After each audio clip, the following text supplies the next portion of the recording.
Bueno, perfecto. Entonces vamos a empezar con la corrección de este TP evaluatorio número 3. Recuerden que ahí en la pantalla les estoy compartiendo doble porque la diferencia entre el TP evaluatorio, como hemos visto, de los chicos de odonto con respecto a los chicos de técnicos es que tienen una opción más. Así que bueno, revisamos para que puedan visualizar su TP. A la izquierda tienen el de técnicos, a la derecha el de odonto. Vamos entonces a ir revisando cada una de las preguntas, pero obviamente si tienen alguna duda, levantan la manito, hablan y la debatimos más en profundidad. Sé que esta unidad es como bastante complicada, tiene como mucho contenido en poquitas páginas, cosas que son muy parecidas, o sea, de repente yo digo la palabra o la diferencia entre hipotónico y hipertónico, por ahí me da vuelta absolutamente todo el concepto, entonces tienen que estar muy atentos. Y además, esta unidad es como que la seguimos reviendo a lo largo de todo el año, porque biología humana requiere en muchos de los sistemas de órganos, requiere también del análisis desde la permeabilidad celular, o sea, qué es lo que me deja pasar la membrana y qué no, ¿sí? Así que es muy importante que hagan la revisión de su trabajo práctico, que sigan trabajando sobre esta unidad, si tienen algún error, decir, bueno, lo reveo, vuelvo a ver este videito de corrección, vuelvo a hacer el trabajo práctico, recuerden que los TP evaluatorios quedan abiertos para que ustedes los puedan volver a hacer más adelante, con la idea que justamente revisen los errores que por ahí cometieron en cada una de las preguntas.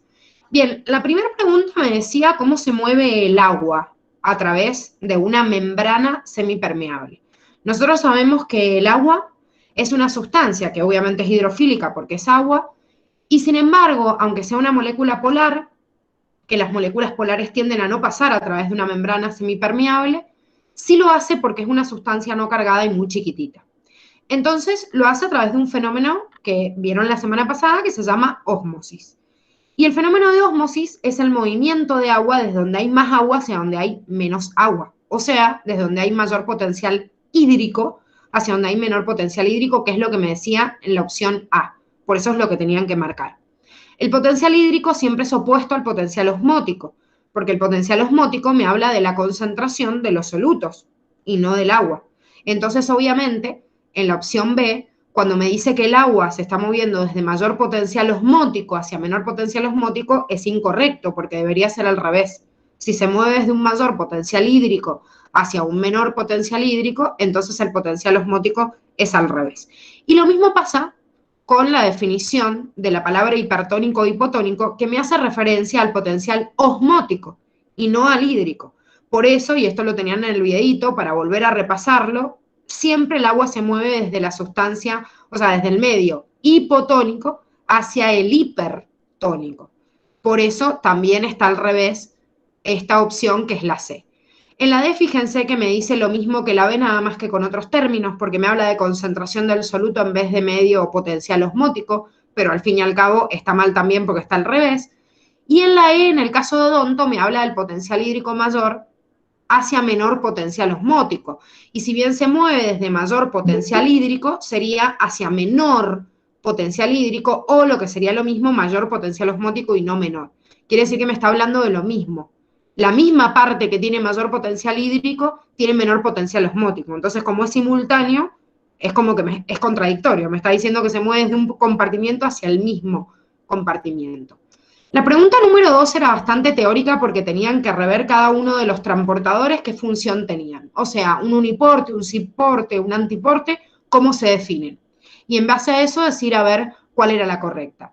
¿Por qué lo que tenían que marcar, que es lo que está mal en esta opción, es la A? Porque me dice que los uniportes transfieren dos tipos de sustancias específicas. Y la definición de uniporte es que justamente se mueve una sola sustancia en una dirección o en la otra, depende si es transporte activo o pasivo, pero es una sola y no dos tipos específicos de sustancias. En cambio, la definición de simporte, de antiporte o el ejemplo que les da de la bomba de sodio y potasio como antiporte es correcto.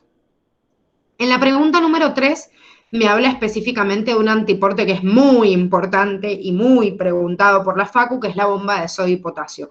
Y por eso en sus cuadernillos está bien detallado el funcionamiento de esta bomba. ¿Qué es lo que está mal acá? O sea, obviamente ahí están viendo que tenían que marcar que lo incorrecto era la D. ¿Pero por qué? ¿Qué es lo que está mal en esta opción?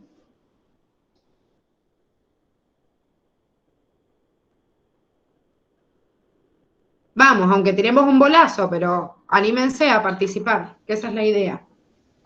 Los 3 de sodio van hacia afuera y los 2 de potasio van hacia adentro. Perfecto, Ro, justamente la bomba de sodio y potasio es una bomba, entonces es transporte de tipo activo. Si es activo, yo quiero ir en contra del gradiente de concentración y como sabemos, hay mucho sodio afuera y mucho potasio adentro. Entonces, si esta bomba trabaja en contra de su gradiente de concentración, el sodio lo quiero sacar, ¿sí? No meterlo hacia adentro, sino hacia afuera.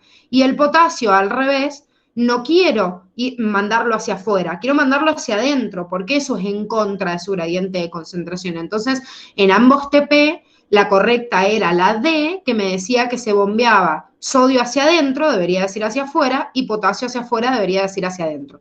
La cantidad de los iones está bien, ¿sí? Recuerden que la bomba de sodio y potasio trabaja por 3 átomos de sodio por cada 2 de potasio. Y esto tiene que ver con el tamaño de los átomos. O sea, el átomo de sodio es más chiquitito que el de potasio. Entonces la proteína en donde encajan 3 sodios, encajan del otro lado 2 potasios. Que obviamente esto cuando vean en química, el valor, o sea, el peso atómico y el tamaño del radio que tienen estos dos átomos, lo van a entender mejor. Hasta ahora medio como que lo estudiamos de memoria, pero en química vamos a entender por qué en realidad es más chiquitito el sodio que el potasio. Bien, en la pregunta número 4 me dice, en relación a la entrada y salida de sustancias de la célula, si una molécula en reposo posee un potencial electroquímico mayor en el interior que en el exterior, y esto está bueno hacerse un dibujito para poder representarlo, es decir, a ver, me está hablando de una sustancia que hay mucho adentro y poco afuera, por ejemplo, como el potasio. Tengo mucho adentro, poco afuera. ¿Cuál va a ser el mecanismo por el cual va a atravesar la membrana desde afuera hacia adentro? Si tengo más adentro y poco afuera, y la sustancia quiere entrar, quiere decir que está viajando en contra de su gradiente de concentración. Y sabemos que para hacer viajar una sustancia en contra de su gradiente de concentración, sí o sí es transporte activo. Podría haberme dicho un tipo de transporte activo, pero no lo tengo entre las opciones. Tengo difusión a través de un canal, es pasivo porque es difusión. Ósmosis, siempre es pasivo. Difusión a través de una proteína transportadora, si es difusión, entonces también es pasivo. Puede haber una proteína transportadora que viaje en contra, pero no es lo que me está diciendo la opción C. Y la E, en el caso de odonto, me dice difusión a través de la membrana, que sería como parecido a ósmosis, un mecanismo de difusión simple, o sea que va a ser pasivo y no activo. Por eso la única que podían marcar era la opción D. Vamos a la 5. En la 5 me dice de las siguientes aseveraciones, es correcto afirmar que. Quiere decir que hay algunas que tienen algo que es incorrecto. Por ejemplo, la opción A me dice la glucosa y la insulina ingresan por difusión. Es verdad que la glucosa puede ingresar por difusión facilitada a través de un transportador de tipo uniporte, si hay más concentración afuera que adentro, pero me nombra la insulina y sabemos que la insulina es una proteína. Si es una proteína nunca va a poder ingresar por difusión porque es tan grande que ni siquiera se pasa por un canal o un transportador. La única forma que yo puedo meterle insulina a la célula, y esto se los da como ejemplo el cuadernillo, es una endocitosis mediada por receptor. O sea que nunca va a poder ser un mecanismo de difusión. La B, que es la correcta, me habla de un mecanismo de cotransporte justamente entre el sodio y la glucosa, que es uno de los mecanismos que también les describe el cuadernillo de Simporte, que es un transporte activo secundario, en el cual el sodio se manda a favor del gradiente de concentración y empuja a la glucosa que va en contra, ¿sí? Por eso es transporte activo secundario, pero es correcto lo que me está diciendo. Después, la C me dice el colesterol ingresa por pinocitosis. ¿Cómo ingresa el colesterol a la célula? Estamos hablando de una sustancia hidrófoba.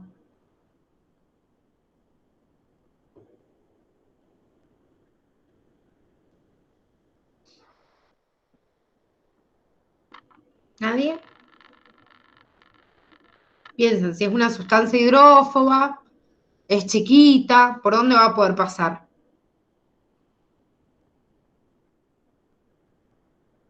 ¿Qué es lo que dijo, profe? Que ¿cómo entraría el colesterol en una célula? ¿Cómo podría pasar si es una sustancia hidrófoba?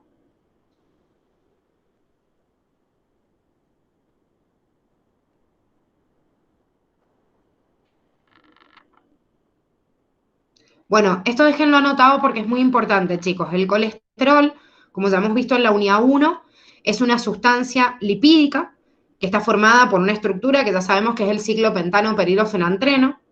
Y este colesterol es una sustancia hidrofóbica, está dentro de la familia de los lípidos y justamente está dentro de la familia de los lípidos porque tiene características parecidas, como por ejemplo los ácidos grasos que forman los triglicéridos o un fosfolípido, pero con la particularidad que el colesterol, al ser hidrofóbico y al colarse entre medio de las colitas de fosfolípido, ingresa a la célula por difusión, ¿sí? Ojo, porque las cabecitas de los fosfolípidos son hidrofílicas, no son hidrofóbicas, pero por el tamaño el colesterol se puede colar entre medio. O sea que nunca va a ingresar por pinocitosis, porque además la pinocitosis es un mecanismo de ingreso en la célula de una sustancia líquida. Y el colesterol no es líquido, es un sólido. Así que de última me hubieran podido poner, no sé, fagocitosis y me confundían un poco. Pero el colesterol por el tamaño que tiene ingresa por difusión simple a la célula. Y en el caso de la D, la tengo que considerar también como incorrecta porque me dice el neurotransmisor y algunas hormonas son exportadas a la célula por endocitosis. Si yo estoy exportando, liberando hacia afuera, en todo caso sería exocitosis. Nunca va a poder ser endocitosis. Endo es adentro de la célula. O sea que podría haber dicho un neurotransmisor o algunas hormonas son importadas a la célula por endocitosis y hubiese sido correcto. O son exportadas por exocitosis, también hubiese sido correcto, pero de la forma en la que está redactada, no. Vamos a la pregunta 6.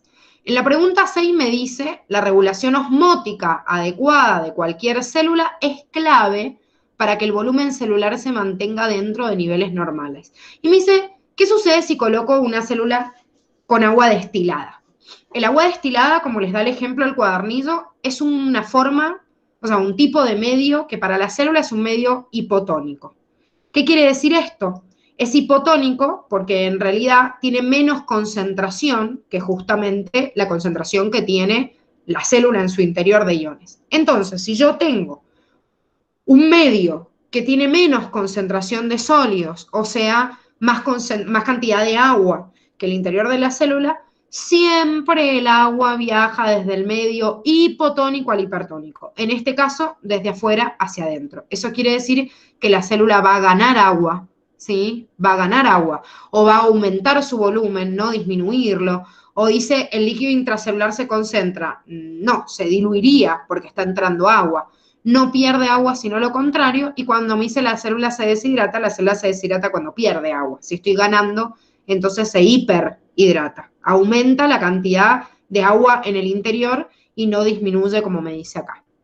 Bien, la pregunta 7 me dice, a diferencia de los canales que se asemejan a conductos por los que circulan sustancias, los transportadores que tienen de especial.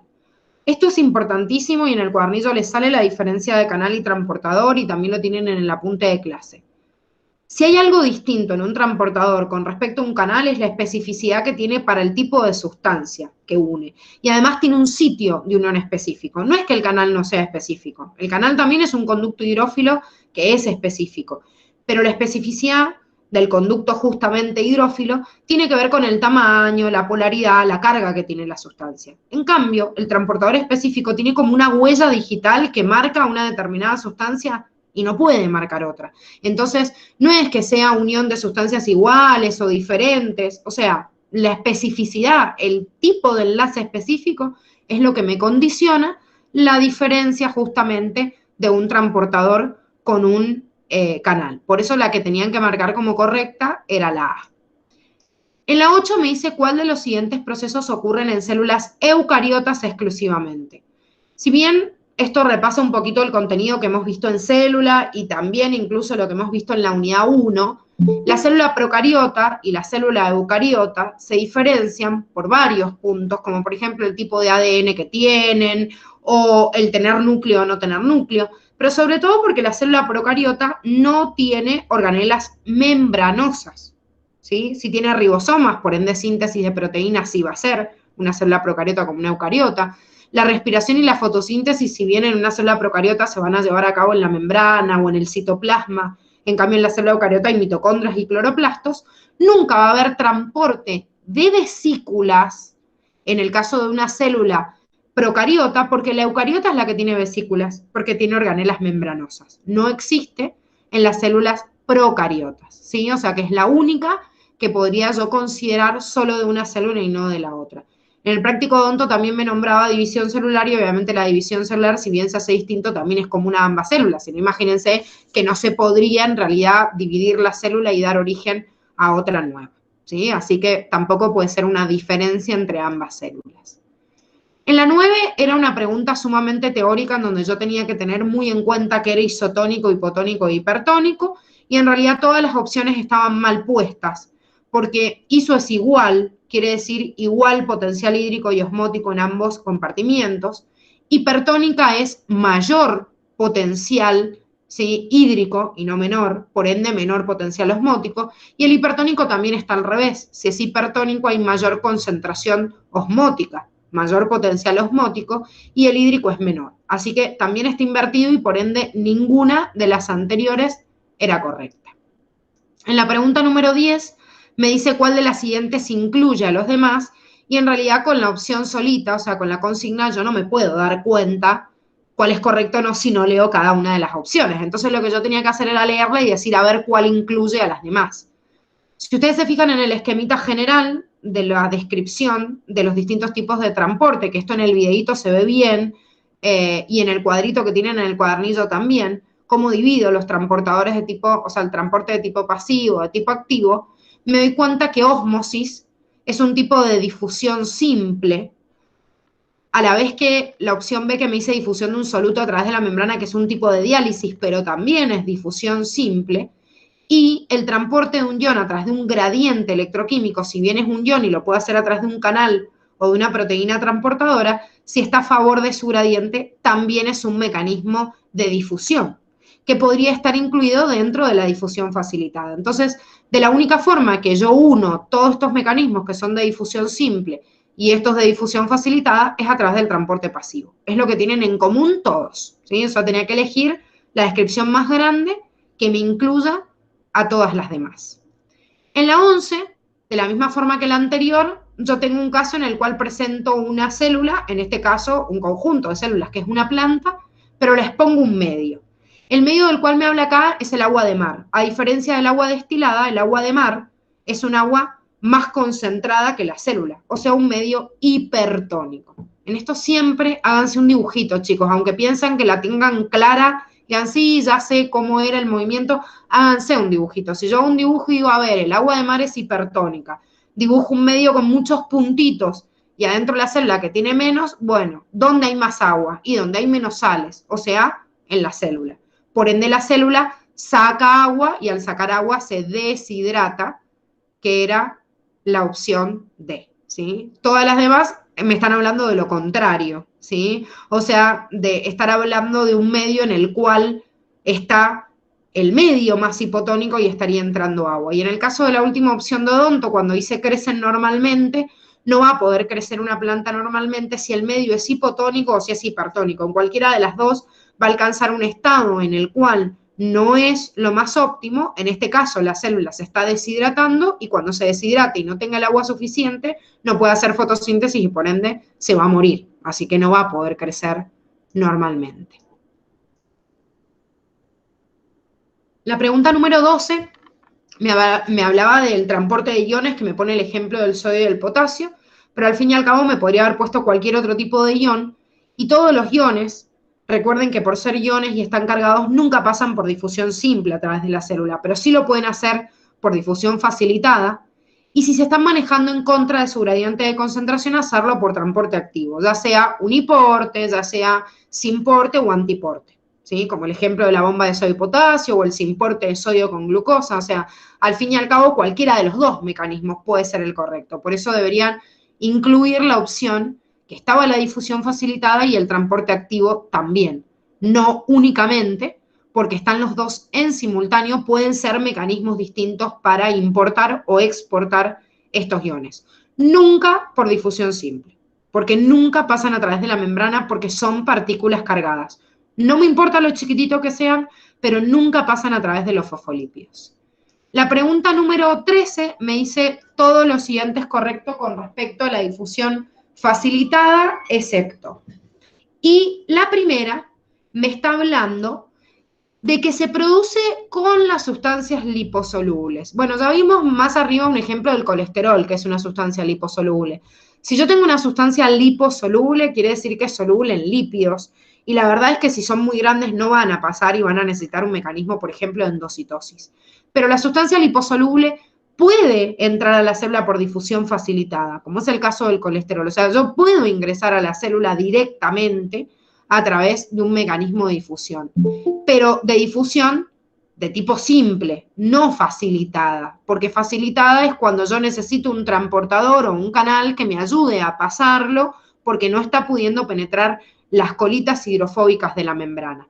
Entonces, sí es verdad que la difusión facilitada es un mecanismo pasivo, que es un mecanismo habitual de transporte de la glucosa, porque vimos que el uniporte era uno de los mecanismos más comunes de ingreso de la glucosa en cualquier tipo de célula.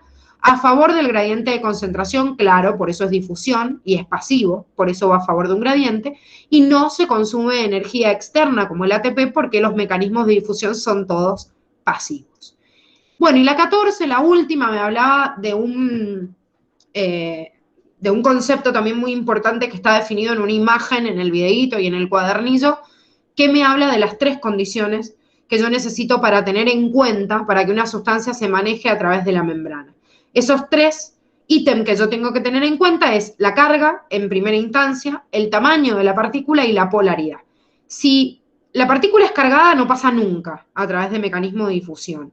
Ahora, el tamaño es un tamaño chiquitito y siempre y cuando no sea cargada, porque un ion es muy chiquitito, pero igual como está cargada, no pasa, o sea que están asociadas.